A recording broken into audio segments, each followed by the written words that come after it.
En novembre 2000, donc c'est presque 15 ans, lors de l'Assemblée plénière, il y a eu un temps très important sur ces questions qui étaient assez méconnues des évêques à l'époque. Ça avait donné lieu à une déclaration très très claire sur les questions de pédophilie de la part de l'ensemble des évêques. Mais depuis novembre 2000, 85 évêques sont nouveaux.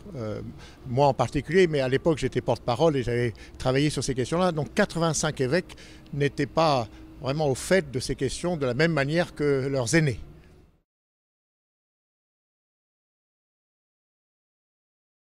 Alors, vous savez qu'il y a eu un énorme travail qui a été fait depuis 15 ans, de notes qui ont été adressées aux évêques, de publications. Il y a une brochure qui a été publiée 2 ans après cette assemblée de 2000, et puis encore il y a 4 ans. Je crois que l'épiscopat français a fait un énorme travail dans ce sens-là. Ceci étant dit, il nous paraissait important d'avoir 2 temps de travail. Un, aujourd'hui à cette assemblée de printemps, et puis un autre temps, une autre étape à l'assemblée de novembre. Il y a eu 2 interventions, une de Marie-Jo Thiel sur la structure pédophile. Donc c'était pour les évêques les 3/4 des évêques dans l'Assemblée, c'était une découverte de la compréhension par un médecin, un moraliste. Et puis monsieur Olivier Échappé, lui, ça a été l'évolution du droit et l'articulation complexe entre le droit canonique et le droit pénal civil, quoi. Et donc les questions sont des questions complexes et difficiles.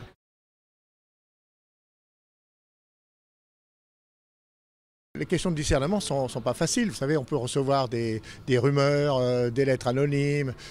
Après, le discernement n'est pas facile, mais c'est vrai qu'aujourd'hui, ce travail avec la justice maintenant est devenu une évidence pour l'ensemble des évêques, oui.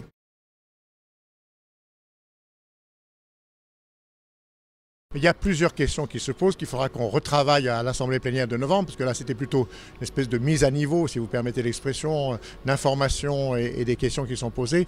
Il y a par exemple, quand des prêtres retournent à l'état laïque, c'est une décision de Rome, qu'est-ce qu'on fait au point de vue financier, au point de vue du souci de ces prêtres dont on a la responsabilité comme évêque. Il peut y avoir aussi des questions par rapport à des personnes qui sont adultes, qui ont été victimes il y a très très longtemps, 30, 40, 50 ans, bien au-delà où les faits sont prescrits, qui ne veulent pas intenter un procès, entrer dans cette mécanique difficile, et en même temps qui veulent une reconnaissance de l'Église. Voilà. Et donc là, c'est des questions qu'il faut qu'on réfléchisse, mais on n'a pas de... vous savez, chaque cas est différent. Et on ne peut pas se dire qu'il y a une procédure avec 1, 2, 3, 4 points qu'il faut suivre comme ça. Et donc ce travail de discernement il est important. Mais c'est vrai qu'il y a des questions nouvelles. Par exemple des prêtres qui ont été emprisonnés pendant quelques années. Qu'est-ce qui se passe après, quoi, vous voyez, voilà. On est devant des questions complexes, difficiles, auxquelles beaucoup d'évêques ont été affrontés. Mais il faut quand même dire que la plupart des abus par rapport à des mineurs se passe à l'intérieur des familles. 80% des abus sexuels sont à l'intérieur des familles. Donc le nombre de prêtres ou d'éducateurs de la foi, je pense aussi, ça peut être aussi des diacres, ça peut être aussi des animateurs d'aumônerie ou des enseignants, eh bien c'est quand même un pourcentage très très minime, mais ce n'est pas parce que c'est un pourcentage très minime qu'il ne faut pas être extrêmement attentif sur ces questions-là. Voilà.